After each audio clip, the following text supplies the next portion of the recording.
ঘুম যাওয়ার পর রুমে রাত্রের ঘুম যাওয়ার পর রুমে ভয়ঙ্কর শব্দ শুনি, তারপর নড়াচড়া করতে পারি না, করণীয় কি? অনেকের এটা হতে পারে। রাতে আপনি বিকট আওয়াজ শুনলেন।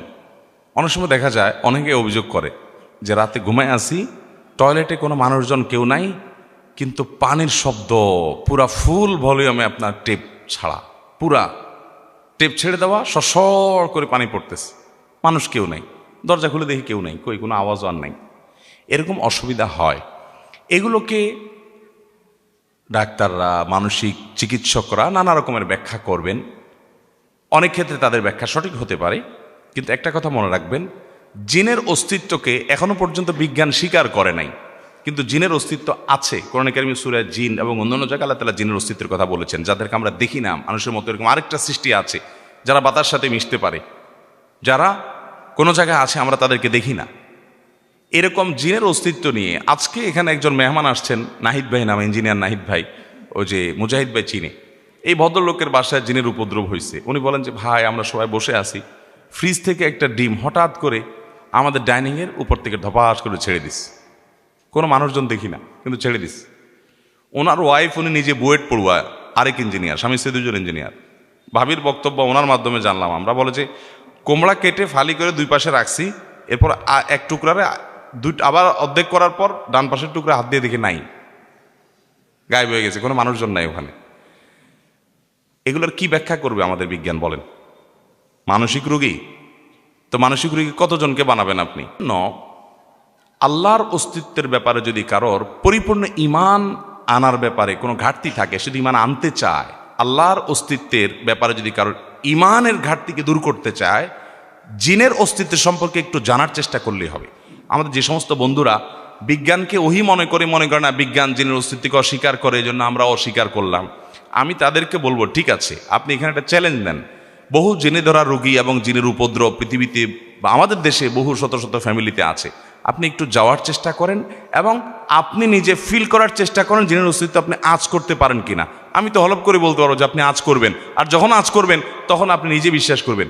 একজন বয়স্ক মানুষ বা অনেক সময় দেখা যায় 12-14 বছরের বয়স্ক বাচ্চা ওই বাঁশ গাছের আগায় উঠে বসে থাকে, বলেন বিজ্ঞান কি ব্যাখ্যা করবে? যারা দেখতেছে তাদের চোখের সমস্যা, মানসিক রোগী, কয়জনের মানসিক রোগ? পুরো গ্রামের মানুষ দেখতেছে, আবার নিচে নেমেও আসতেছে। হয় কি হয় না এগুলো?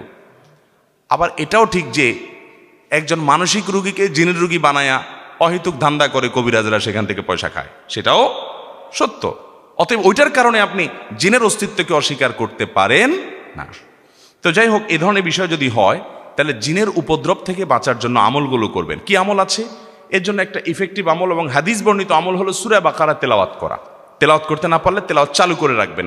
অডিও চালু করে রাখলেও অভিজ্ঞতা দ্বারা, তাজরিবা দ্বারা প্রমাণিত যে এর দ্বারা উপকার হয়। বিশেষ করে হারামের কিছু ইমামরা আছেন, শেখ মাহের মুআইকিলি, আরও কয়েকজন আছেন, যে কোনো তেলাওয়াতি নর্মালি রুকিয়া লিখে আপনি শ্বাস দিলে দেখবেন আজকাল সব জায়গায় অ্যাপে, ইউটিউবে পেয়ে যাবেন।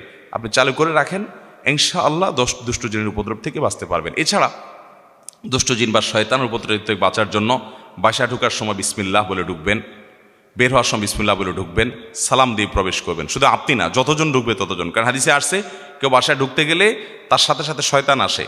সে যখন বিসমিল্লাহ বলে ঢুকে, শয়তান বলে লা মাবিত লাকুম, আজকে এই বাসায় আর থাকার সুযোগ না, ঢুকার সুযোগ পাইলাম না। আর বিসমিল্লাহ বলতে ভুলে গেলে তার সাথে ঢুকে পড়ে। ঠিক একইভাবে টয়লেট, এটা হলো শয়তানের একটা বড় আস্তানা। এই জন্য টয়লেট সবসময় বন্ধ রাখতে হয়। দেখেন আধুনিক সভ্যতা টয়লেট আমাদের ঘরের ভিতর দিয়ে দিছে। আমরা বলি কি সুন্দর লাইফ, বিছানার পাশেই টয়লেট। কয়দিন পরে হয়তো বিছানার উপরেই টয়লেট থাকবে, হয়তো সেই তথ্য প্রযুক্তি আসবে। তো আর আগে এক সময় টয়লেট থাকতো অনেক দূরে, বাথরুম থাকতো অনেক দূরে ঘর থেকে, ঠিক না? আমরা মনে করি যে এরা খ্যাত ছিল, পয়সা করে ছিল না, বুদ্ধিশুদ্ধি ছিল না, নাহলে টয়লেট তো ঘরের ভিতরে দেওয়া যায়। দেখেন, এটা কোনো নাজায়েজ গুনাহ না। আমি বলতেছি যে টয়লেট এটা শয়তানের আখড়া, দুষ্টজিনের আখড়া। এই জন্য এই টয়লেট আপনার বাসা বাড়িতে থাকুক, কিন্তু এটার দরজা আপনি বন্ধ করে রাখবেন। এবং বাসা বাড়িতে পেশাব, নোংরা জিনিস যদি থাকে, অনেক সময় ময়লা, রান্নাবাড়ার ময়লাও দিনকে দিন পড়ে থাকে অনেকের বাসায়, না, এগুলো খুব দ্রুত ফেলে দিবেন। এবং পেশাবের দুর্গন্ধ যেন না থাকে, তারপরে কোনো ছবি ইত্যাদি টাঙানো যেন না থাকে, হারাম কোনো কিছু যেন না থাকে। এগুলো যদি আপনি বেঁচে থাকতে পারেন এগুলো থেকে, ইনশাআল্লাহ দেখবেন শয়তানের উপদ্রব কমে গেছে। কোরআন তেলাওয়াত বাসা বাড়াবেন, জিকির বাড়াবেন, সকাল সন্ধ্যার আমলগুলো করবেন, এবং স্পেশালি সূরা বাকারা তেলাওয়াত চালু করে রাখলে দুষ্টজনের উপদ্রব থেকে বাঁচা যায়। আল্লাহ তাআলা হেফাজত করুন। এছাড়া অন্য কোনো সমস্যা আছে কি সেটা জানার চেষ্টা করবেন।